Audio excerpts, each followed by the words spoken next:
बहुत सारे ऐसे फैक्टर्स हैं, बट प्राइमरली क्योंकि हम एक डेवलपिंग कंट्री है और हमारा पोटेंशियल बहुत ही ज्यादा है कंपेयर टू डेवलप्ड मार्केट। तो इंडिया में हम देखते हैं कि रिसेशन नहीं आता है। क्या होता है कि जनरली हमारी ग्रोथ इम्पैक्ट हो जाती है। एक्सपोर्ट स्टोरी को प्रमोट करने के लिए गवर्नमेंट ने पिछले 2 साल में जो इनिशिएटिव्स लिए हैं, पर्टिकुलरली जो पीएलआई स्कीम की तरफ से, वो एक सही दिशा में है। क्योंकि अगर हम देखेंगे कि इंडिया के एक्सपोर्ट्स में जो वीकनेसेस है कि क्यों हम इतने कम्पिटिटिव नहीं है ग्लोबल मार्केट में, उसमें प्राइमरीली दो चीजों की वजह से है। अगर आप देखेंगे कि दो फेस हो गया है। एक फर्स्ट लेवल का मार्केट का अप्रिसिएशन हो गया है कि इन बैंक्स की परफॉर्मेंस इंप्रूव हो गई है, एंड परफॉर्मेंस की इम्प्रूवमेंट ये फर्स्ट फेज में ज्यादातर तो फॉलिंग एनपीएस की वजह से है।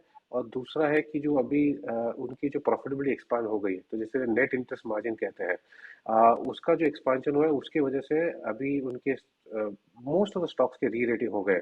If you're a young investor, let's say you're below 25 years of age, हम यही रेकमेंड करेंगे आपको कि आप स्मॉल कैप कैटेगरी से शुरू कीजिए। Investing is boring, make it boring, simple रखो, be consistent, be discipline, do not fall for fancy things, do not fall for momentum things. Hearsay या खबर पे मत जाइए। बहुत लोगों को होता है कि अरे किसी ने ये बताया, कोई व्हाट्सएप ग्रुप है या कोई किधर कुछ भी चलता है, तो पर आप गलत जगह जाओगे।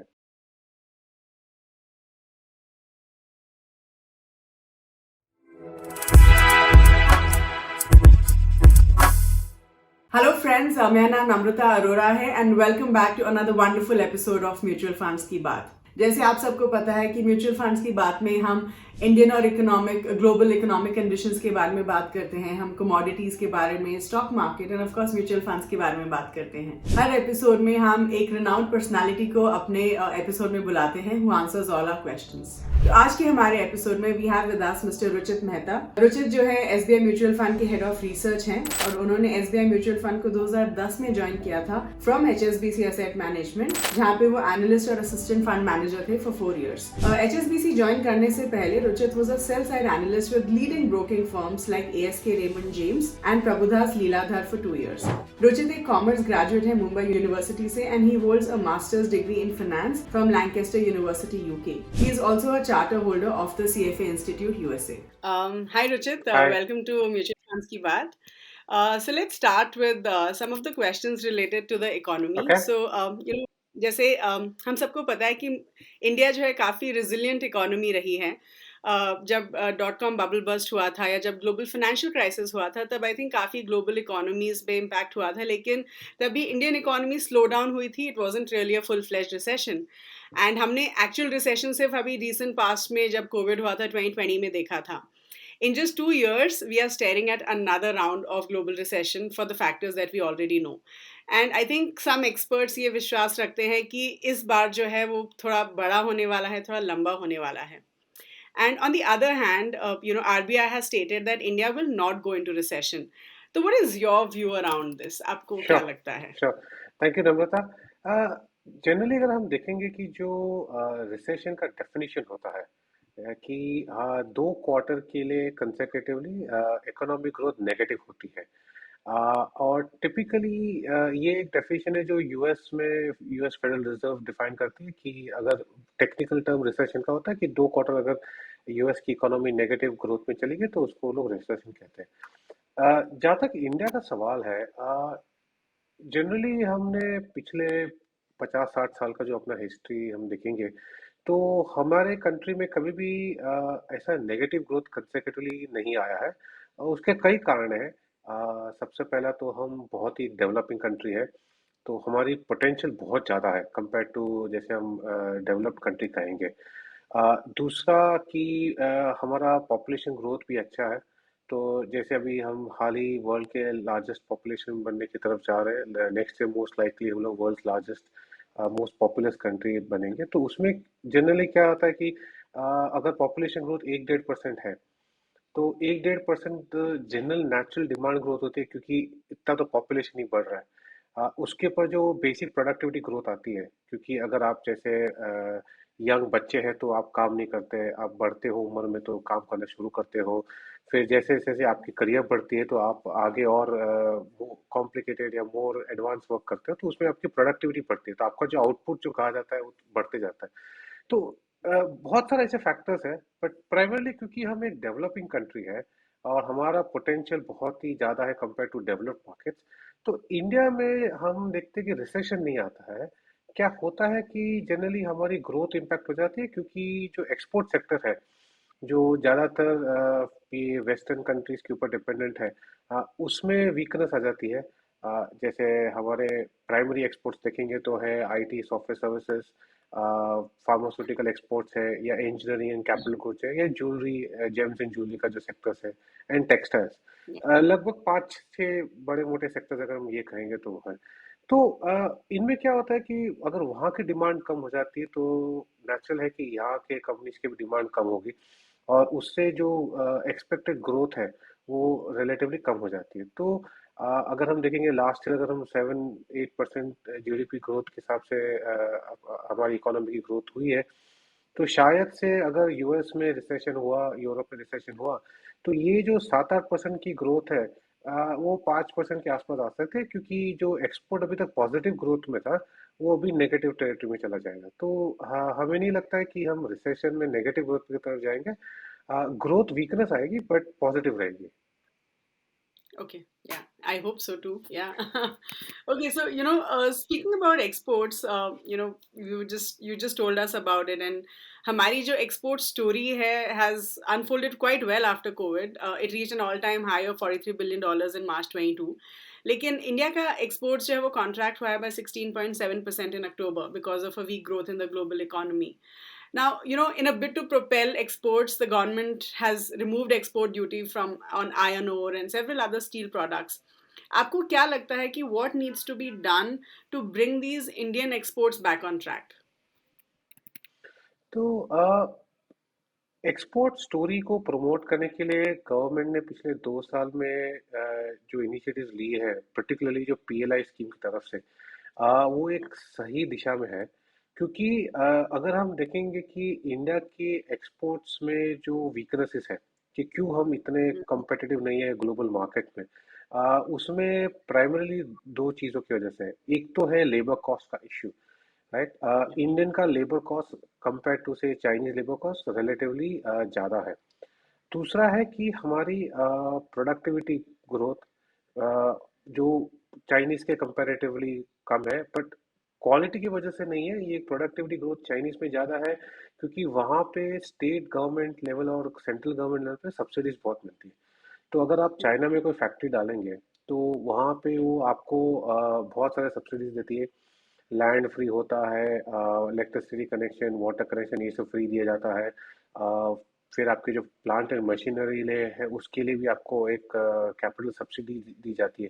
तो इसमें क्या होता है कि जहां आप तकरीबन 1 लाख टन की कैपेसिटी डालने वाले थे, क्योंकि ये सब्सिडीज आपको मिलती है, तो आप 1 लाख टन की वजह से वहाँ 5 से 10 लाख टन की कैपेसिटी डालते हो। तो उसमें ये एक चीज हो जाता है कि आपका जो कॉस्ट ऑफ प्रोडक्शन है वो बहुत कम हो जाता है, तो आपको एक कम्पिटिटिव एडवांटेज मिल जाता है ग्लोबल स्टेज पे। यहाँ पे इंडिया में हिस्टोरिकली हम ये लेवल की सब्सिडीज या ये लेवल की बेनिफिट्स नहीं देते थे। तो जो पीएलआई स्कीम में है वो एक ये चीज को एड्रेस करने की कोशिश कर रहे हैं कि जो प्रोडक्टिविटी इंप्रूवमेंट है, वन ऑफ दैट फैक्टर्स है जो कि कैपिटल प्रोडक्टिविटी का इम्प्रूवमेंट करना है। तो गवर्नमेंट की जो स्कीम्स है, यहाँ पे ये पीएलआई की तरफ से उनको बहुत सारे सब्सिडीज मिल रही है, बहुत सारे इंसेंटिव्स है, एंड सबके सब स्कीम प्रोडक्शन लिंक्ड है। तो मतलब जितना आप ज़्यादा प्रोड्यूस करोगे उतना ज़्यादा आपको बेनिफिट मिलता है, तो उतना ही आपका कॉस्ट ऑफ कैपिटल भी कम हो जाएगा। दूसरा है कि जैसे अलग अलग रेगुलेशन चेंज कर रहे हैं, हायर नंबर ऑफ एम्प्लॉयज को आप हायर कर सकते हो, फायर कर सकते हो, जो हायर एंड फायर पॉलिसी की बात हुई थी। तीसरा है कि जैसे कि लैंड को अवेलेबल कर दिया बहुत इजीली, तो बहुत सारे स्टेट्स ने भी एक लैंड बैंक बनाने की कोशिश कर रहे हैं, एक्सपोर्ट प्रमोशन जोन या मैन्युफैक्चरिंग जोन्स बना रहे हैं। साथ में आपको जो भी चाहिए, जैसे इलेक्ट्रिसिटी है, पावर है, road connected etcetera. So Indian government, Indian states भी एक तरफ से सीख रहे हैं जो चाइनीज ने किया है, और एफर्ट कर रहे हैं उसको इम्प्रूव करने के लिए। तो ये एक जो प्रोसेस है ये सही है एक्सपोर्ट्स इम्प्रूव करने के लिए, क्योंकि ये लॉन्गर टर्म बेनिफिट मिलेगा। आप Yeah. ड्यूटी काटोगे, ड्यूटी बढ़ाओगे, ये सब बहुत शॉर्ट टर्म होते हैं, 2 साल 3 साल, कभी बेनिफिट होता है, कभी नेगेटिव भी होता है। जैसे कि अभी ये जो स्टील पे जो उन्होंने ड्यूटी वगैरह डाली थी, उससे हमारे एक्सपोर्ट में कोई फर्क नहीं हुआ था। सिर्फ कंपनीज को उनका प्रॉफिटेबिलिटी कम हो गया था। सेम तरीके से अगर आप अभी ये ड्यूटीज निकालते हैं, तो इसका मतलब ये नहीं कि सडनली हमारे एक्सपोर्ट डबल या ट्रिपल हो जाएंगे। तो इस ये सब सिर्फ कंपनीज की प्रॉफिटेबिलिटी पे इम्पैक्ट करती है। ज्यादा इम्पैक्ट आएगा कि पीएलआई जैसे स्कीम्स की वजह से। और वो जो है, अभी गवर्नमेंट ने सक्सेस देखा एक सेक्टर में, तभी दूसरे सेक्टर में, फिर तीसरे सेक्टर में, तो अलग अलग हर एक सेक्टर में वो लेके आ रहे हैं। तो हमारे हिसाब से तो ये एक सही प्लान है, ना कि आप ड्यूटीज पे छेड़छाड़ी करें। ओके, ग्रेट, या।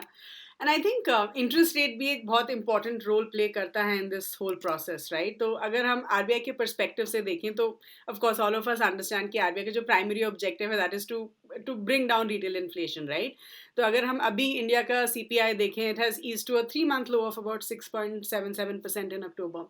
लेकिन ये 10th कंसेक्यूटिव टाइम है कि ये आरबीआई के जो अपर मार्जिन है 6% उससे ज़्यादा है। So how do you view this? Do you think RBI अभी ये जो इंटरेस्ट रेट बढ़ाना कंटिन्यू करेगा despite the economic slowdown? I mean, what is your take on this?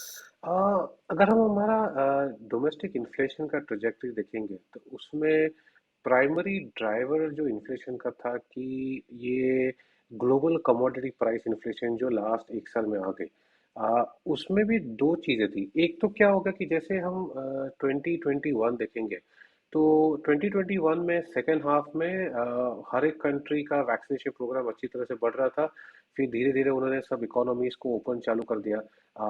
Restaurant जाना, शॉपिंग करना, वो सब जो रिस्ट्रिक्शंस पहले थे, जो हम 1.5 2 साल से सहन कर रहे थे, वो सब उन्होंने निकाल दिया। तो उसमें एक लेवल का एक रिबाउंड आ गया, और बहुत ही अग्रेसिव रिबाउंड आ गया। पर उसमें क्या हो गया कि कंपनीज के पास पास प्रोडक्शन कैपेसिटी नहीं थी। ना प्रोडक्ट था शॉप्स में या फैक्ट्रीज में।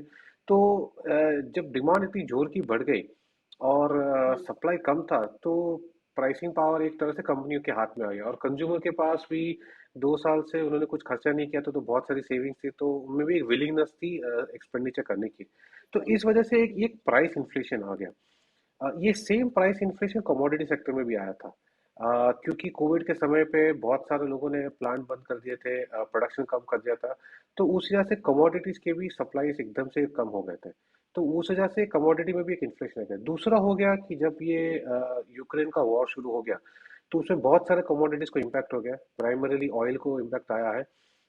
ऑयल में भी, ऑयल प्रोडक्शन से ज़्यादा तो इम्पैक्ट डीजल और केरोसिन जैसे प्रोडक्ट्स पे हुआ है। जो रेगुलरली शिपिंग इंडस्ट्री में या ऑटोमोबाइल इंडस्ट्री या फिर ट्रक्स में यूज़ किए जाते हैं। तो उस वजह से एक कमोडिटी प्राइस इन्फ्लेशन आ गया था।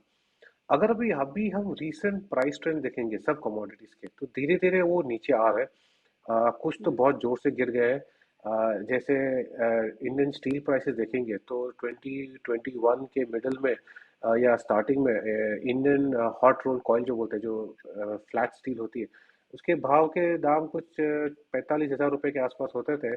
पीक में 70-80 हज़ार रुपये तक चले गए थे, और अभी वो वापस 55-60 हज़ार रुपये के आसपास आ गए और नीचे गिरते जा रहे थे। अभी कुछ कुछ कुछ कोर्स तो 40-45 हज़ार रुपये भी आ गए। तो एक लेवल का जो कमोडिटी का जो स्पाइक हो गया था, वो एक पूरा का रिवर्स हो गया है।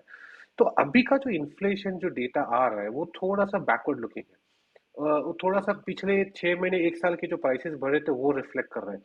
तो अगर हम आगे जाके देखेंगे, जाके हम अगर अप्रैल मार्च की बात करें या मई जून की बात करें, तो हमारे स्टडी के हिसाब से, और जैसे बहुत सारे आप दूसरे एक्सपर्ट्स भी देखेंगे, जैसे आरबीआई का भी इंटरनल सर्वे है, या स्टेट बैंक का जो इकोनॉमिस्ट ने भी जो आर्टिकल लिखा था उसके हिसाब से भी देखेंगे, तो अभी का जो इन्फ्लेशन है वो ग्रेजुअली गिर के शायद से 4-5% के रेंज में आ जाएगा, जो आरबीआई के कंफर्ट जोन में है।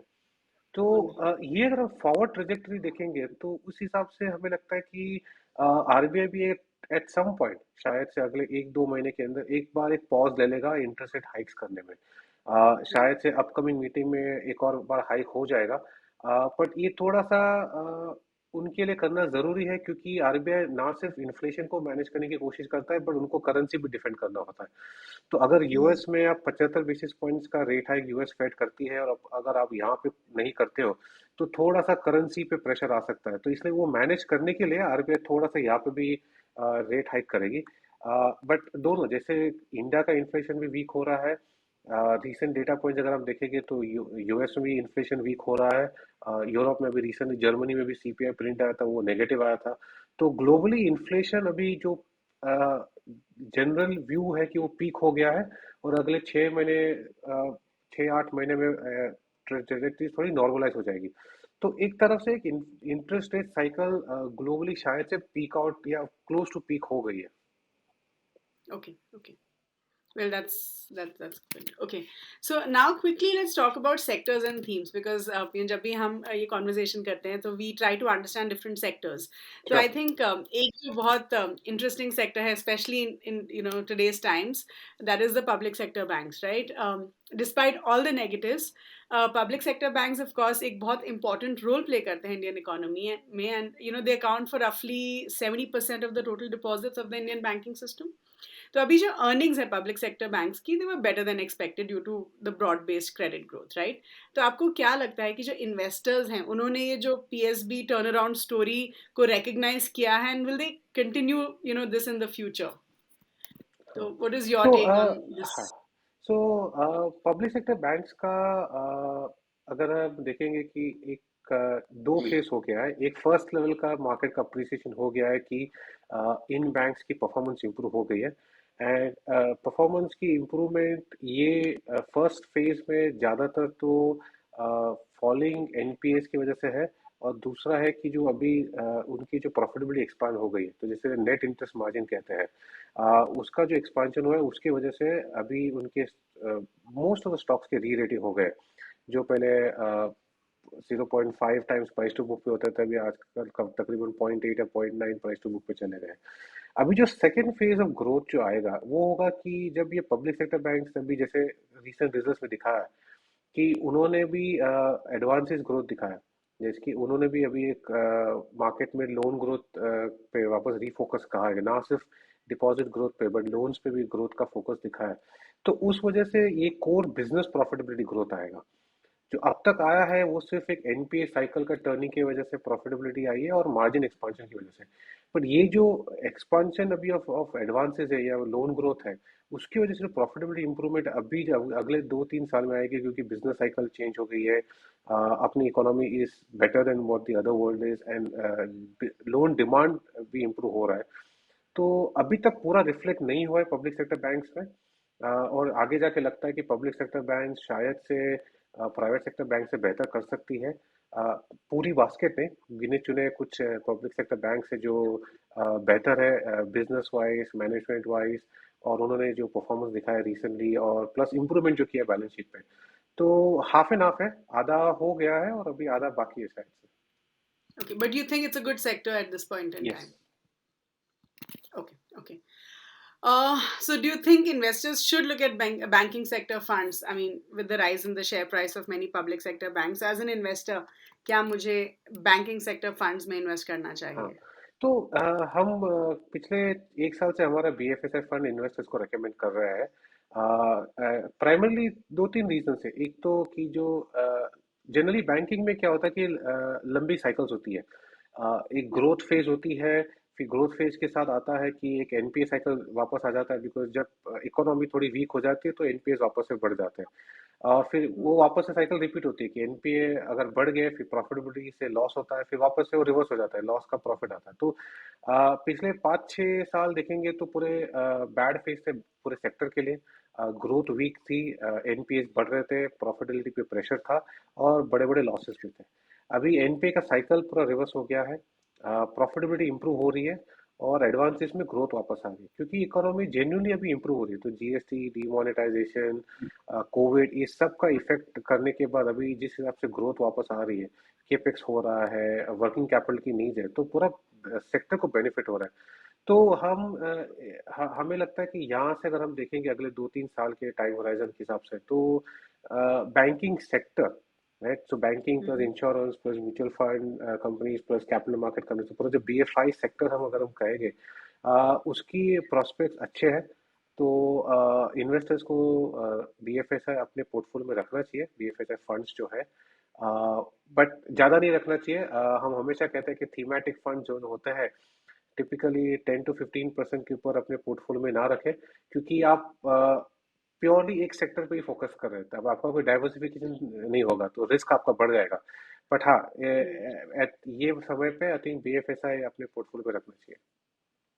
I think more matured investors could look at more BFSI sector हाँ funds. And I remember कि जब भी मैं investors के साथ converse करती हूँ, BFSI and technology are the two sectors people are generally most excited हाँ about amongst all the sectoral themes and funds yes that we have.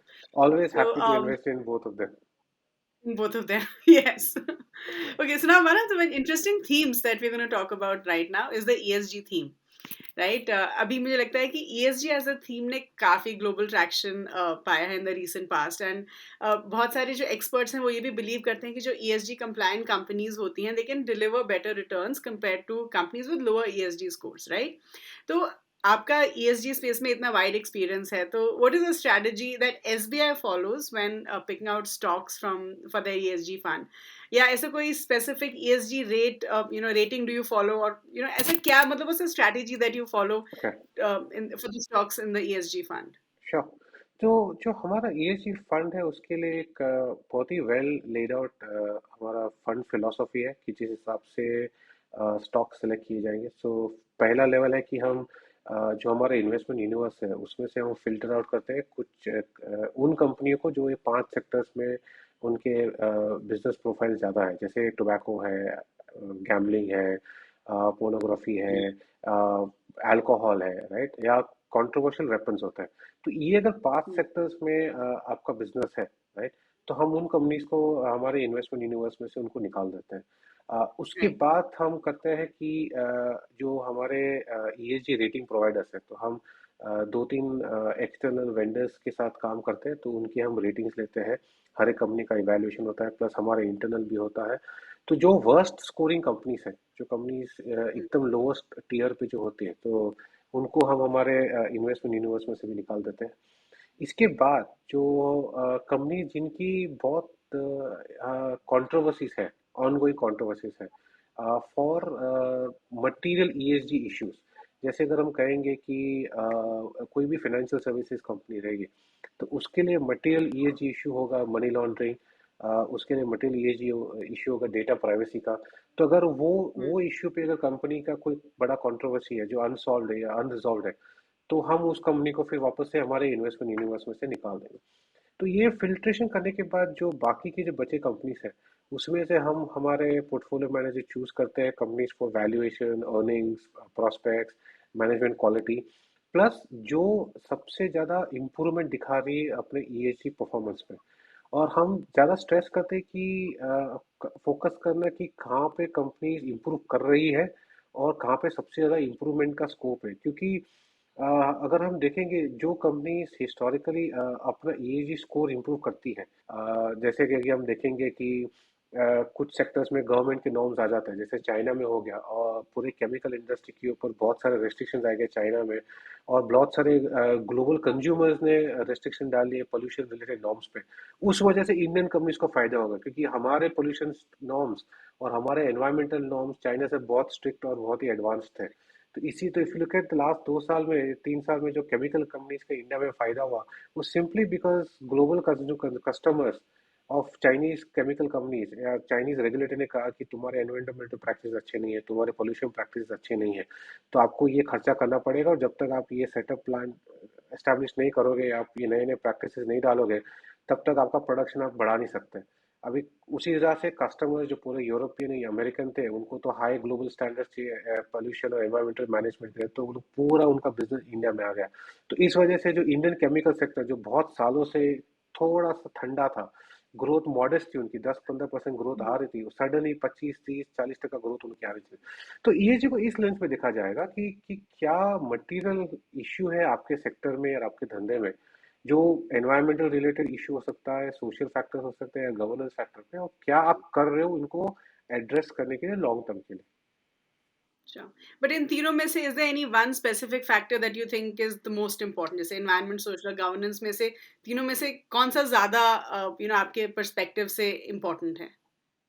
Actually वो Out कंपनी of के ऊपर these? डिपेंडेंट होता है जैसे अगर मैं कहूँ आपको कि कोई बैंकिंग कंपनी होगा राइट तो वो Hmm. बैंकिंग कंपनी के लिए नॉक्स एमिशंस का बात करना कोई मतलब का नहीं है अगर मैं गवर्नेंस। कोई अगर मैं गवर्नेंस पे ज्यादा इम्पैक्ट होता है बैंकिंग कंपनी के लिए। अगर मैं कोई माइनिंग कंपनी में मैं आपसे बात करूँ, मैं बोला माइनिंग कंपनी के लिए डेटा प्राइवेसी का क्या रेलेवेंस है, बट नहीं रेलेवेंट है, उसके लिए ज्यादा रेलेवेंट है कि आपके एनवायरमेंटल प्रैक्टिसेस कैसे हैं। तो इशू जो है तीनों इम्पोर्टेंट है, बट ज्यादा क्या इम्पोर्टेंट है वो कंपनी और कंपनी के बिजनेस के हिसाब से वो फर्क पड़ता है। Perfect, sure, okay, great. So I think अभी हमने काफी डिटेल में सेक्टर्स, थीम्स, इन सब के बारे में बात की। Now let's talk about some specific funds, right? Specific categories of funds. So अभी के टाइम में मुझे लगता है जो बिगेस्ट चैलेंज जो रिटायर्ड इन्वेस्टर्स को होता है इज बैटलिंग इन्फ्लेशन, राइट? क्योंकि अब डिपॉजिट रेट्स काफी कम है, डिपॉजिट रेट्स जनरली नीचे ही जा रहे हैं, and investors are force to invest in high risk investments. उनका पोर्टफोलियो में उनको ज्यादा रिस्क लेना पड़ रहा है, and this is where the hybrid funds come in, right? तो आपने जो है एसबीआई के काफी हाइब्रिड फंड्स मैनेज किए हैं, like conservative hybrid, multi asset allocation या फिर इक्विटी सेविंग्स फंड्स। तो आपका जो है हाइब्रिड फंड्स के ऊपर क्या व्यू है, and how would you advise an investor to pick these funds? Sure. I think hybrid funds are excellent for retired investors और प्राइमरली इस वजह से क्योंकि हाइब्रिड फंड्स पे क्या होता है कि एक small level of equity exposure होता है। अगर आप कोई भी नॉर्मल फिक्स्ड इनकम प्रोडक्ट देखेंगे तो फिक्स्ड इनकम प्रोडक्ट में आपको 10 ईयर जी से प्लस 50 to 100 बेसिस पॉइंट्स के रेंज में आपको रिटर्न मिलेगा। आज के दिन में 10 ईयर जी से गवर्नमेंट बॉन्ड देखेंगे तो वो 7.5% के आसपास है। तो अगर आप मानेंगे 7.5 है तो कोई भी फिक्स्ड इनकम फंड आपको 8% तक उसके ऊपर नहीं दे पाएगा। प्लस उसमें एक्सपेंसेस टैक्सेस वगैरह है। तो अगर आपका एक्सपेक्टेशन है कि मुझे थोड़ा सा ज्यादा रिटर्न चाहिए तो रिटर्न फिक्स्ड इनकम से ज्यादा तो इक्विटी में ही आएगा। बट इक्विटी में ऑब्वियसली रिस्क भी बहुत ज्यादा होता है, तो प्योर इक्विटी फंड का रिस्क प्रोफाइल बहुत ज्यादा होता है। तो जो बैलेंसिंग एक्ट करते हैं, राइट, कि मुझे थोड़ा सा इक्विटी एक्सपोजर लेना है क्योंकि मुझे थोड़ा एक्स्ट्रा अल्फा लेना है, तो बहुत ज्यादा रिस्क भी नहीं लेना है। तो इसमें कंजर्वेटिव हाइब्रिड जो कैटेगरी ऑफ फंड्स है वो परफेक्ट होते हैं इन रिटायर्ड इन्वेस्टर्स के लिए। जैसे हमारा एसबीआई कंजर्वेटिव हाइब्रिड फंड है, 75% उसमें फिक्स्ड इनकम है और 25% उसमें इक्विटी है। नॉर्मली अगर हम देखेंगे कि अगर आज के दिन में 10 ईयर गवर्नमेंट बॉन्ड 7.5% है, तो ये जो 75% है वो 7.5% के हिसाब से ग्रो होगा। तो आपका 3 साढ़े 3 साल में आपका कैपिटल प्रोटेक्टेड हो जाता है, क्योंकि 75% 7.5% पे ग्रोथ के हिसाब से वो 3.5 साल में 100% के आसपास हो जाएगा। प्लस जो 25% आपका अगर इक्विटी है, वो अगर हम पिछले 25 साल का आप निफ्टी या सेंसेक्स का रिटर्न देखेंगे तो टोटल रिटर्न इंक्लूडिंग डिविडेंड्स वगैरह कुछ बिटवीन 12 to 15% एवरी ईयर आता है कंपाउंडिंग। तो ये 25% can let's assume that pass is again repeated in the future, तो वही 10-12% आपको आते रहेगा रिटर्न। तो इफेक्टिवली कंजर्वेटिव हाइब्रिड कैटेगरी के जो प्रोडक्ट्स हैं, they they can give you better return than normal FD. तो एफडी से बेहतर रिटर्न आपको इन कैटेगरी फंड से आ सकता है। बट अगेन क्योंकि इसमें इक्विटी एक्सपोजर है तो आपको थोड़ा सा इसमें रिस्क हो सकता है, इसलिए बेटर होगा कि अगर आप उसको 3 साल के माइंडसेट से इन्वेस्ट करें। तो सोचिए कि ये तीन, अगर आप जनरली इन्वेस्टर्स को बोलेंगे एफडी करते हैं तो 3 साल 5 साल 7 साल के एफडी करते हैं, तो आप भी उसको ये 3 साल 5 साल का लॉक इन के हिसाब से सोच के कीजिए। जो भी आपका एनुअल रिटर्न होगा वो आप एस डब्ल्यू बी करके एक डिविडेंड आपके लिए जनरेट कर सकते हो जो इंटरेस्ट के हिसाब से होगा, और आपका एक थोड़ा सा कैपिटल अप्रिसिएशन भी होगा उसमें। But I guess let's make it clear कि हाइब्रिड फंड्स में लॉक इन नहीं होता है, yes, but think of it in that आपके पर्सपेक्टिव खुद कि के लिए आप आप इन्वेस्ट करें खुद के लिए तीन, आप आप सोचिए खुद कि ही, आप तीन या साल के लिए कि इन्वेस्ट मैं कर रहे 3 साल के लिए इन्वेस्ट कर रहा हूँ। जनरली क्या होता है कि हैं। मोस्ट इन्वेस्टर्स में अनफॉर्चुनेटली क्या होता है कि म्यूचुअल फंड में इन्वेस्ट करते हो तो लॉक इन नहीं होता ना, तो जब डाउन मार्केट हो जाता है तो डर जाते हैं और अनफॉर्चुनेटली गलत टाइम पे विड्रॉ कर लेते हैं। तो it is ya best ya to think of mutual funds also at 3 to 5 year products at least. I mean it's a like हम हमेशा बोलते हैं शॉर्ट टर्म के लिए डेट में करिए, लॉन्ग टर्म हाँ के जी। लिए इक्विटी है, मीडियम टर्म के लिए hybrid funds are a very perfect category, that's true. Ya Okay, so now another interesting category is large and mid cap funds. And जो investors होते हैं, how should they look at along with large cap as a category, right? तो मतलब sure. किस category of investors should look at large and mid cap funds category? तो large and mid cap fund का एक unique advantage ये है कि by definition आपको इसमें मिनिमम 35% मिड कैप रखना पड़ेगा। मोस्ट लार्ज कैप फंड अगर हम इंडस्ट्री में देखेंगे वो 80-20 के स्ट्रक्चर में होते हैं। 80% मिनिमम Hmm. लार्ज कैप रखता है और बाकी के 20% मिडिल स्मॉल कैप में इन्वेस्ट कर सकते हैं। तो इसमें ये जो कैटेगरी के फंड्स में है, मिनिमम 35% आपको लार्ज कैप रखना है और मिनिमम 35% मिड कैप रखना है। बाकी का जो 35% है वो फंड मैनेजर के चॉइस के हिसाब से हो सकता है, शायद लार्ज कैप एक्सपोजर बढ़ा सके या मिडिल स्मॉल कैप एक्सपोजर बढ़ा दे। बट क्योंकि आपको मिनिमम 35% मिड कैप एक्सपोजर इसमें रखना है, तो ये लार्ज कैप से बेटर अल्फा जनरेट कर सकता है आपके लिए। अगेन सेम कैविएट, जितना ज्यादा आप इक्विटी का रिस्क लोगे, उतना जितना रिटर्न एक्सपेक्टेशन ज्यादा होगा उतना रिस्क भी आपका ज्यादा बढ़ते जाएगा। वैसे आप जितना आप लार्ज कैप से मूव करके मोर मिडिल स्मॉल कैप की तरह जाएगा तो आपका रिस्क प्रोफाइल भी बढ़ते जाएगा उसमें। तो जिन इन्वेस्टर्स का रिस्क एपेटाइट है लार्ज कैप से थोड़ा आगे रिस्क प्रोफाइल बढ़ाना, बट फुल मिड कैप में नहीं जाना है, तो अगेन ये भी एक हाइब्रिड सोल्यूशन है between large cap fund and pure mid cap fund.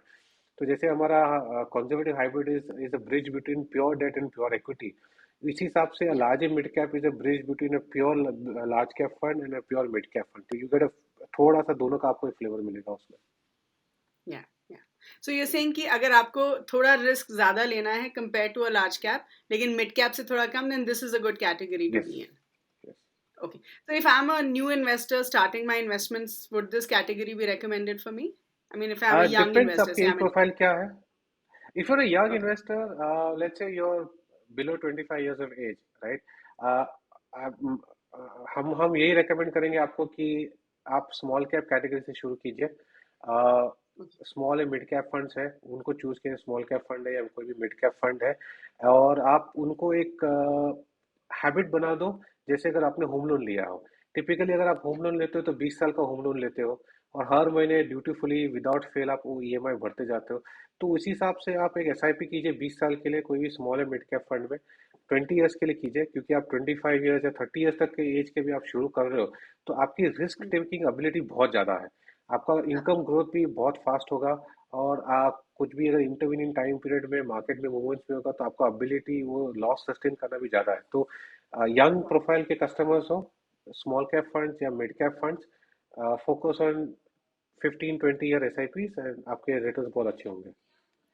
Okay. Okay. Great. All right. Okay. बहुत सारे लोग जो अपना म्यूचुअल फंड जर्नी शुरू करते हैं वो एनएफओ से शुरू करते हाँ हैं. जी। Um, what should people look for before investing in an NFO? And is it a good thing to invest in an NFO? Generally एक एनएफओ एक अच्छा सा मार्केटिंग टूल होता है, क्योंकि हम उसमें एक स्टार्टिंग में लगाते हैं कि 10 रुपीज में मिल रहा है आपको। ठीक है, तो एक कस्टमर को लगता है कि 10 रुपया सस्ता होता है, पर ये सिर्फ एक मार्केटिंग गिमिक है। आप 10 रुपए वाले फंड में एनएफओ में डालोगे, और उसी टाइम पे अगर आप एक 565 रुपीज का एनवी वाले फंड में रखोगे, और अगर दोनों ने 10% रिटर्न दिया, राइट, तो न्यूमेरिकली ये 10 का 11 होगा, आपका रिटर्न 10% होगा। वो 565 वाला 600 के आसपास होगा, वो भी आपको 10 टका रिटर्न देगा। तो उसमें आपको यूनिट कम मिलेंगे, 565 वाले में 10 में आपको ज्यादा यूनिट मिलता है, आपको लगता है मुझे ज्यादा मिल रहा है, पर कुछ फर्क नहीं पड़ता है। एक्चुअली बेटर होगा, आप अगर कोई एनएफओ में देख रहे हो तो देखिए कि जो फंड मैनेजर है वो और कौन से फंड मैनेज कर रहे हैं और उनका ट्रैक रिकॉर्ड क्या है, उनका हिस्टोरिकल Hmm. परफॉर्मेंस क्या रह चुका है। दूसरा, ये फंड में आप क्यों इन्वेस्ट कर रहे हो, क्योंकि क्या क्या आपका इन्वेस्टमेंट फोकस है कि इस फंड में आपको इन्वेस्ट करना है। क्यों, क्या आप आपके पोर्टफोलियो में रिस्क बढ़ा रहे हो या डाइवर्सिफाई कर रहे हो, क्या ये Hmm. थीमेटिक है, और ये फंड की इन्वेस्टमेंट स्टाइल क्या रहेगी। तो ये चीज़ें थोड़ी कस्टमर को रिसर्च करनी चाहिए। जनरली जो ऑनगोइंग फंड्स होते हैं उसमें बहुत कुछ चीज़ें एस्टैब्लिश हो जाती है, फंड की ट्रैक रिकॉर्ड आ जाती है, फंड का परफॉर्मेंस निकल जाता है, बहुत सारे एनालिटिक्स डेटा बहुत कुछ मिल जाता है आपको। तो मेरा पर्सनल बायस रहेगा कि जनरली आप एक ऑनगोइंग स्कीम में इन्वेस्ट कीजिए, क्योंकि ट्राइड एंड टेस्टेड है। एनएफओ में आपको देखना पड़ेगा कि परफॉर्मेंस कैसे आया है। तो Hmm. आई वुड प्रेफर कि आप एनएफओ कीजिए, पर थोड़ा रिसर्च करके कीजिए। Okay. Yeah. Yeah. I completely agree with you on that. Yeah. Okay. So, I do think if you really want to get inspired and want to learn, it's through people's personal journeys, right? So, I would quickly like to ask you about your personal investing journey. कि आपका जो आपने जब अपनी investment शुरू की थी, especially equity investing, how did that happen? And tell us a little bit about your investment journey. सो मेरा इन्वेस्टिंग जर्नी थोड़ा सा लक बाय चांस था। जब मैंने मेरा मास्टर्स किया था तब मैंने फोकस किया था कि मैं फिक्स्ड इनकम पढ़ूंगा, और ज़्यादा फोकस किया था फिक्स्ड इनकम मार्केट्स की स्टडी करने के लिए। और होप था कि ग्रेजुएट होके मैं फिक्स्ड इनकम मार्केट्स में एंटर करूंगा। बट उस समय में फिक्स्ड इनकम में मेरे को किसी ने नौकरी नहीं दी थी, मुझे दिया था एक किसी ने रोल दिया इक्विटी एनालिस्ट के रोल के लिए। तो luck by chance instead of fixed income मैंने इक्विटी का जॉब शुरू किया, तो वहीं से मेरी इक्विटी इन्वेस्टिंग की जर्नी शुरू हो गई है। ये था 2004 के टाइम पीरियड में, जो हम स्टार्ट ऑफ द 2004 2008-9 का जो बुल मार्केट था वहां पे था। तो बहुत ही फास्ट पेस था, हाई प्रेशर भी था, क्योंकि स्टॉक्स 6-6 महीने 9-9 महीने में डबल भी हो रहे थे। तो आपको फटाफट टर्न अराउंड भी करना था, रिसर्च भी करना था, क्लाइंट्स को भी बताना था, इंटरनल पोर्टफोलियो मैनेजर्स को भी दिखाना। तो it was a very fast high paced journey if I can say, but hmm. Also a journey with a lot of learning, क्योंकि 2008 का क्रैश आ चुका था, उसके बाद जीएफसी का पेन लिया, and so on and so forth, all sorts of market corrections along the way that is there. But yeah, थोड़ा सा luck by chance था, and it started from 2004 bull market. Wow. Okay. Okay. So, from your perspective, जो first timers होते हैं equity में, उनको क्या pitfalls avoid करने चाहिए to become successful investors? सबसे पहले कुछ भी फैंसीफुल इन्वेस्टमेंट मत कीजिए। जनरली ऐसा होता है कि लोग कुछ चीज़ फैंसी में होती है, कोई स्टॉक बहुत ही मोमेंटम में है, टीवी चैनल्स पे आता है, ऑनलाइन पोर्टल्स में आता है, जो फोरम्स में लोग बहुत ही पब्लिश करते हैं कि ट्विटर, रेडिट, ये सब जगह पे लोग बातें करते हैं, ये स्टॉक देखो, वो स्टॉक देखो। आ, ये सब में क्या होता है कि आपकी प्रोबेबिलिटी गलत जाने की ज्यादा है सही जाने से अच्छा। ठीक है, और उसमें क्या होता है कि जो लोग सही जाते हैं वही बात करते हैं, पर जो गलत होते हैं कभी बात नहीं करते। तो हमें हमेशा लगता है कि मैं भी सक्सेसफुल रहूंगा। तो अवॉइड कीजिए इनको, क्योंकि इन्वेस्टिंग बाहर से बहुत ही एक्साइटिंग लगता है। हम्म। पैसे बन रहे हैं, मार्केट ऊपर जा रहा है। कभी कभी बुल मार्केट में दिन में आप 10 15 20% रिटर्न बना सकते हो, क्योंकि अगर स्टॉक 10% चल गया तो it can be very exciting. बहुत ही एक एड्रेनलिन रश आता है। बट प्रैक्टिकली अगर आपको लॉन्ग टर्म वेल्थ बनाना है अपने आप के लिए, ठीक है, अगर आपको 20 साल 25 साल में बहुत सिग्निफिकेंट वेल्थ आपको बनाना है, तो इन्वेस्टिंग बहुत ही सिंपल और बहुत ही बोरिंग सा काम है, राइट। अच्छे कंपनीज में इन्वेस्ट करो या अच्छे फंड में इन्वेस्ट करो, और उनको भूल जाओ। हर साल उनको रिव्यू करो, देखो कि कंपनी सही डायरेक्शन में है, सही कर रही है, गलत कर रही है, बिजनेस प्रोफाइल क्या है, कि कीप इवैल्यूएटिंग, अपना थीसिस चेक करते रहो। गलत गए तो उसको एग्जिट करो, कोई और कंपनी लो। और अगर म्यूचुअल फंड है तो ठीक है, आपने इफेक्टिवली एक प्रोफेशनल को हायर किया है, वो आपके लिए वही काम करेंगे। तो म्यूचुअल फंड में इन्वेस्ट करो तो एसआईपी करते रहे, होम लोन की तरह से। थोड़ा सा अपने आप के लिए बोरिंग बना दो, ज्यादा एक्साइट मत हो किएगा। अगर आप देखोगे जो वॉरेन बफे सबसे दुनिया के मशहूर इन्वेस्टर्स हैं, उनके लाइफ के पहले 30 साल वो बहुत अमीर नहीं थे। पिछले लास्ट के 15-20 साल में सबसे ज्यादा वेल्थ उन्होंने क्रिएट किया है। तो अगर आप बर्कशायर हैथवे का भी स्टॉक प्राइस है, उनका नेटवर्थ का भी आप चार्ट कोई भी ऑनलाइन पोर्टल में देखेंगे, तो एक बहुत समय के लिए एकदम फ्लैट लाइन है, फिर एक सडनली उनका बढ़ते जाता है नेटवर्थ। तो अगर वॉरेन बफे भी 10 साल इन्वेस्टिंग करके ऐसे बोलते कि यार ये तो बोर हो गए, मजा नहीं आ रहा, पैसे नहीं बन रहे, तो आज के दिन वो वॉरेन बफे ना होते। तो investing is boring, make it boring, simple रखो, be consistent, be discipline, do not fall for fancy things, do not fall for momentum things. Hearsay या खबर पे मत जाइए। बहुत लोगों को होता है कि अरे किसी ने ये बताया, कोई व्हाट्सएप ग्रुप है या कोई किधर कुछ भी चलता है, तो पर आप गलत जगह जाओगे। तो थोड़ा मेहनत करो, सिंपल रखो, एफर्ट लगाओ, एंड लॉन्ग टर्म में आपके बहुत पैसे बनेंगे। To basically stick to the basics, keep it boring, and you'll get there. या Okay, cool. So a lot of times हम लोग ये देखना चाहते हैं कि हमारे fund managers की performance कैसी रही है. तो what are those few parameters which will help us gauge the performance of a fund manager? So one एक बहुत ही इम्पोर्टेंट एस्पेक्ट है कि आप देखिए कि पोर्टफोलियो कितना, क्या है पोर्टफोलियो में, कौन सी कंपनीज है उनकी पोर्टफोलियो में। अ, थोड़ा सा वहीं पे आपको पता चल जाएगा कि पोर्टफोलियो मैनेजर का स्टाइल क्या है। क्या वो हम्म। कॉन्सेंट्रेटेड पोर्टफोलियो स्ट्रैटेजी अडॉप्ट करते हैं, या बहुत ही डाइवर्सिफाइड स्ट्रैटेजी है, और कितना उनका चर्न है। चर्न माने कितना उन्होंने खरीदा और कितना उन्होंने बेचा। क्या वो बहुत फास्ट चर्न करते हैं पोर्टफोलियो को, या फिर वो बहुत लंबे अरसे तक इन्वेस्ट करते रखते हैं। जैसे हमारा एक फंड है जहाँ पे typically churn is no more than 20%। माने हम टिपिकली एवरेज हमारा होल्डिंग पीरियड 5 साल का है, ठीक है। ओके। कुछ कुछ फंड मैनेजर्स होते हैं जिनका टर्न रेशियो 40-50% होता है, तो अगर 50% टर्न है तो आप 2 साल के ऊपर रखते नहीं पोर्टफोलियो में स्टॉक को। करेक्ट। तो पोर्टफोलियो के क्या क्या सिक्योरिटीज है उसमें, क्या पोर्टफोलियो कॉन्सेंट्रेटेड है या बहुत ही ज्यादा डाइवर्सिफाइड है, चर्न रेशियो देखिए, और पोर्टफोलियो मैनेजर का पास्ट हिस्ट्री देखिए फंड का, क्योंकि सब डेटा आपको ऑनलाइन मिल जाएगा। आप सिंपल गूगल सर्च करेंगे या ग्रो के वेबसाइट पे देखेंगे या कोई भी वेबसाइट पे देखेंगे या म्यूचुअल फंड की वेबसाइट पे देखेंगे, आपको पिछले 5 साल 10 साल 15 साल का आपको परफॉर्मेंस ट्रैक करेक्ट। रिकॉर्ड मिल जाएगा। तो look for basic basic research करना है इसमें। एंड जनरली माय एक्सपीरियंस, जो भी फंड नंबर वन है उसमें मत फोकस कीजिए। देखिए कि जो फंड कंसिस्टेंटली रिटर्न डिलीवर कर रहा है। अगर आपने कोई फंड जो कंसिस्टेंटली टॉप वन थर्ड में आ रहा है हर टाइम हर साल 20 साल 25 साल के लिए एवरी ईयर, अगर टॉप वन थर्ड में भी आ रहा है, तो 10 साल 15 साल के टाइम होराइजन में वो टॉप 10% ऑफ द फंड्स में रहेगा। तो आपको चाहिए कंसिस्टेंट परफॉर्मेंस, ना कि आज मैं नंबर वन हूँ, ये साल में नंबर वन हो गया और अगले साल में लास्ट हो गया। तो उसमें आपको वॉलेटिलिटी बहुत मिलेगी, एक्साइटमेंट भी ज्यादा मिलेगी, बट रिटर्न शायद आपके नहीं बनेंगे। Yeah, because I don't think any fund can stay in the top या as a number one fund consistently, बहुत right? डिफिकल्ट है it is. Very difficult. If you aim for being number one always, it is very very challenging. Then I don't know how you're doing it. आप कैसे करो पता नहीं, कुछ corners cut कर रहे हो या आप अग्रेसिवली पोर्टफोलियो चेंज कर रहे हो, और जितना आप रिस्क बढ़ाओगे उतना आप गलत भी जा सकते हो।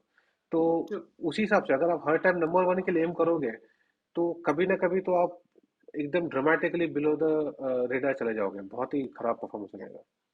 Yeah, yeah, okay, fair. So there was this one interview that I remember, so Miss Sudha Murthy ka, and उन्होंने बोला था कि very rich, affluent family is poor if they don't read a book, right? If they don't have a book, and I think all of us know that she follows this practice of reading, right? तो आप हमें बताइए कि अगर as an investor मुझे कोई book पढ़नी है to help me understand more about investing or just in general, which book would you recommend for us? There are many. There are so Poor Charlie's Almanac, जो Charlie Munger ने लिखी हुई है, that is an excellent book, आप पढ़ सकते हो। दूसरा है जो एक कोलंबिया यूनिवर्सिटी के प्रोफेसर है माइकल मोबोसिन करके, उन्होंने बहुत सारी किताबें लिखी है अलग अलग एस्पेक्ट इन्वेस्टिंग के हिसाब से, इंक्लूडिंग एक किताब है जो है एक्सपेक्टेशन इन्वेस्टिंग के हिसाब से, which talks more about how to do proper investing के स्टॉक या कंपनीज के जो मार्केट के प्राइसेस है वो आपको क्या बता रही है कि क्या उसमें एक्सपेक्टेशन बिल्ड की हुई है। वो भी एक बहुत ही एक बढ़िया सी बुक है। दूसरी है जो लाइब्रेरीज में ही मिलती है क्योंकि ये आउट ऑफ प्रिंट है, बट मैं जरूर से रिकमेंड करूंगा, जो मेरे लिए पर्सनली बहुत ही बड़ी इन्फ्लुएंशियल रही है, वो है मार्जिन ऑफ सेफ्टी। तो यूएस में एक इन्वेस्टर है सेथ क्लारमन करके, जो बोपोस ग्रुप के चेयरमैन है। उन्होंने आई थिंक 1980s में ये किताब लिखी थी और कुछ लिमिटेड 5-7 हज़ार बुक उन्होंने प्रिंट की थी, उसके बाद तो आउट ऑफ प्रिंट रही है, तो सिर्फ लाइब्रेरीज में मिलती है। तो अगर आपके आसपास कोई लाइब्रेरी में अगर वो है तो जरूर से वो पढ़ेगा, वो भी एक बहुत ही एक एक्सेलेंट किताब है पढ़ने के लिए। Sure. Great. Thank you so much, Ruchit. I had a great time. Thank you, Namrata. This was excellent. Wow, what a wonderful conversation that was with Mr. Mehta.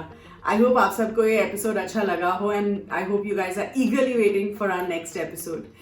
तो जाने से पहले मैं हमारी जो कॉन्वर्जेशन हुई थी उसके पॉइंट्स जो हैं आप सबके लिए समराइज कर देती हूँ। तो सबसे पहले एज वी डिस्कस्ड, आरबीआई ने बोला है कि unlike other developed countries, India जो है रिसेशन में नहीं जाएगा। अब रिसेशन का मतलब क्या होता है? It basically means negative GDP for 2 consecutive quarters. और इंडिया जो है एक डेवलपिंग कंट्री है जिसमें एक लार्ज यंग पॉपुलेशन है, जिसकी वजह से नेगेटिव ग्रोथ होना काफ़ी कम प्रोबेबिलिटी है। जो एक्सपोर्ट ओरिएंटेड सेक्टर्स हैं जैसे आईटी, फार्मा, टेक्सटाइल्स, ज्वेलरी, इन पे इम्पैक्ट हो सकता है, लेकिन जो इम्पैक्ट होगा वो भी थोड़ा स्लो होगा। इसका मतलब ये नहीं है कि हम रिसेशन में जाएंगे। इसके बाद हमने इंडियन रिटेल इन्फ्लेशन के बारे में बात करी, जो हम मेजर करते हैं using consumer price index CPI, और इसमें जो आरबीआई का अपर मार्जिन है वो है 6%। लेकिन अगर हम इंडियन रिटेल इन्फ्लेशन की बात करें तो वो 10 कंसेक्यूटिव टाइम से जो है 6% से ज़्यादा रहा है। तो रुचित सेज कि ये इसलिए हुआ था कि जैसे कोविड के रिस्ट्रिक्शंस खत्म हुए, people wanted to spend more money and automatically there was a spike in commodity prices, क्योंकि जो प्रोडक्ट्स है उनकी शॉर्टेज होने लगी। तो अभी जो है हम इन कमोडिटी प्राइसेस में जो रिवर्स स्पाइक देख रहे हैं, और अभी जो इन्फ्लेशन है वो 4 से 5% के बीच में आ जाएगा, which is well with in the RBI range. फिर हमने पब्लिक सेक्टर बैंक्स के बारे में बात की, that public sector banks are performing really well because of strong credit growth. तो रुचित सेज कि पहले फेज में जो है पब्लिक सेक्टर बैंक्स ने अच्छा इसलिए किया है क्योंकि उनके एनपीएस कम हुए हैं और जो नेट इंटरेस्ट मार्जिन है वो बढ़े हैं, एंड लोन ग्रोथ की वजह से पब्लिक सेक्टर बैंक्स की प्रॉफिटेबिलिटी भी बढ़ी है। पब्लिक सेक्टर बैंक्स ने जो है अपने प्राइवेट सेक्टर काउंटरपार्ट से आउट परफॉर्म किया है, and with economy recovering there is still some bit of steam left in this particular space. फिर हमने रुचित से ये पूछा कि बहुत सारे इन्वेस्टर्स जो है बैंकिंग सेक्टर फंड्स में पैसा इन्वेस्ट करना चाहते हैं, स्पेशली नाउ जब पब्लिक सेक्टर बैंक्स के शेयर प्राइस काफी अच्छे हुए हैं। तो रुचित सेज कि जो बीएफएसआई सेक्टर है that is characterised by long cycles, और इस सेक्टर में जो एनपीएस हैं वो कम होते हैं जब इकोनॉमिक ग्रोथ होती है और एनपीएस बढ़ते हैं जब इकोनॉमिक स्लो डाउन होता है। तो इस सेक्टर के प्रॉस्पेक्ट्स काफ़ी अच्छे हैं, लेकिन क्योंकि ये एक सेक्टरल फंड है तो इसीलिए इसमें आपको जो है एलोकेशन थोड़ा कम होना चाहिए, क्योंकि ये रिस्की कैटेगरी में आता है and it is suitable for mature investors. फिर हमने रुचित से ये पूछा कि जो एसबीआई म्यूचुअल फंड है वो अपने ईएसजी फंड के लिए स्टॉक सिलेक्शन कैसे करते हैं। तो रुचित ने बताया कि जो पूरा इन्वेस्टमेंट यूनिवर्स है उसमें बहुत सारे फिल्टर्स लगाए जाते हैं। सो फॉर एग्जाम्पल जो सबसे पहला फिल्टर होता है वो ये होता है कि ऐसी कंपनीज जो अल्कोहल या गैम्बलिंग या टोबैको में डील करती हैं उनको जो है इन्वेस्टमेंट यूनिवर्स से निकाल दिया जाता है। फिर ऐसी कंपनीज जिनका ईएसजी स्कोर बहुत बुरा है उनको इन्वेस्टमेंट यूनिवर्स से निकाला जाता है। उसके बाद ऐसी कोई भी कंपनीज जो किसी कंट्रोवर्सीज में हैं, या तो डेटा प्राइवेसी इश्यूज हो या मनी लॉन्ड्रिंग इश्यूज हो, तो ऐसी कंपनीज को भी इन्वेस्टमेंट यूनिवर्स से निकाला जाता है। उसके बाद focus shifts to profitability, management quality etcetera. Ruchit also says कि जो एनवायरनमेंट और सोशल फैक्टर्स हैं वो अलग अलग कंपनीज के लिए अलग अलग मायना रखते हैं। सो फॉर एग्जांपल एक मैन्युफैक्चरिंग या एक माइनिंग कंपनी के लिए शायद emission control would be a big और एन इम्पॉर्टेंट एस्पेक्ट, लेकिन वो एक बैंक के लिए शायद उतना इम्पॉर्टेंट ना हो। इसके बाद भी shifted focus to talking about hybrid funds, specially conservative hybrid funds. तो रुचित ने हमें बताया कि जो कंजर्वेटिव हाइब्रिड फंड्स होते हैं उसमें इक्विटी और डेट का कॉम्बिनेशन होता है, जिसमें ज्यादा डेट होती है थोड़ा इक्विटी होता है। तो जो डेट कंपोनेंट होता है वो होता है करीब 75 to 90%, और जो इक्विटी कंपोनेंट होता है वो अबाउट 10 to 25% होता है। ये फंड्स ऐसे होते हैं कि they have the potential to give us slightly better returns compare to FD, क्योंकि इसमें जो डेट कंपोनेंट होता है वो प्रोटेक्टेड रहता है और equity component has the potential to give us better returns. लेकिन क्योंकि इसमें इक्विटी कंपोनेंट है और उसमें थोड़ा रिस्क होता है, इसीलिए रुचित ने बोला है कि ऐसे फंड्स में या इस कैटेगरी में आपको हल्के से थोड़े लॉन्ग टर्म के लिए इन्वेस्ट करना चाहिए। You could look at a time horizon of 3+ years if you're looking at hybrid funds। इसके बाद हमने large and mid cap funds as a category के बारे में डिस्कस किया, where as per the SEBI mandate इस कैटेगरी में large cap stocks की एलोकेशन होती है 35% एलोकेशन दी जाती है मिड कैप स्टॉक्स को, और जो remaining 30% allocation that's at the discretion of the fund manager. ये जो फंड्स हैं they have the potential to generate better alpha compare to large cap funds. तो रुचित सेज कि ऐसे जो इन्वेस्टर्स हैं जिनको लार्ज कैप से वो थोड़ा ज्यादा रिस्क ले सकते हैं, लेकिन उनको मिड कैप फंड जितना ज्यादा रिस्क नहीं लेना है, they can look at investing in such funds. इसके बाद हमने एनएफओस के बारे में बात करी कि एज अ न्यू इन्वेस्टर क्या हमें एनएफओ में इन्वेस्ट करना चाहिए। तो रुचित सेज कि मोस्ट इन्वेस्टर्स एनएफओ में सिर्फ इसलिए इन्वेस्ट करते हैं क्योंकि उनको 10 रुपए की एनएवी मिलती है। इसका मतलब ये नहीं है कि वो फंड बहुत अच्छा परफॉर्म करेगा। ऐसे भी बहुत सारे एग्जिस्टिंग फंड्स हैं जिनकी एनएवी बहुत ज्यादा है लेकिन वो भी अच्छा परफॉर्म कर सकते हैं। तो अगर आपको एनएफओ में इन्वेस्ट करना है तो व्हाट्स मोस्ट इम्पॉर्टेंट कि आप अपनी रिसर्च करिए, फंड मैनेजर के ट्रैक रिकॉर्ड के बारे में जानिए and then take an informed decision कि आपको एनएफओ में इन्वेस्ट करना है या नहीं करना है। ऑल्सो आप एनएफओ में इन्वेस्ट कर सकते हैं अगर आपको अपना पोर्टफोलियो डाइवर्सिफाई करना है या फिर एक स्पेसिफिक थीम में पैसा डालना है, but otherwise stick to the basics and you can stick to existing funds with good track record। इसके बाद हमने रुचित की इन्वेस्टमेंट जर्नी के बारे में थोड़ा पूछा एंड रुचित सेज कि इनिशियली उनका फोकस जो था वो फिक्स्ड इनकम स्पेस में ही था, लेकिन 2004 में उनको इक्विटी में जॉब मिली and that's when he saw the bull run from 2004 to 2008, जहाँ पे काफी स्टॉक्स के प्राइस जो है डबल हो गए थे with in a few months. तो रुचित की काफी इंटरेस्टिंग लर्निंग्स रही इन दिस होल पीरियड। इसके बाद हमने ये भी डिस्कस किया कि एक जो नए इन्वेस्टर है, न्यू इन्वेस्टर है, उनको क्या पिटफॉल्स अवॉइड करने चाहिए। तो रुचित says कि firstly avoid all the noise on social media, stick to the basics। Short term में जो है पैसा बनाना बहुत एक्साइटिंग लगता है, लेकिन अगर आपको लॉन्ग टर्म वेल्थ क्रिएट करनी है तो you should stick to the basics, keep it simple, follow the boring approach which is equity funds में इन्वेस्ट करिए एसआईपी के जरिए and stay invested for long term. फिर हमने रुचित से कुछ बुक रिकमेंडेशन मांगी। So he says for the first time investors वो चार्ली मुंगेर की बुक्स पढ़ सकते हैं। And he also spoke about the book Margin of Safety, Risk-Averse Value Investing Strategies for the Thoughtful Investor by Seth Klarman is a good read. So I hope ये episode आप सबको अच्छा लगा होगा. Do keep dropping your comments, like the video, share it with everyone, and of course subscribe to the Grow Mutual Fund channel. Thank you so much for watching.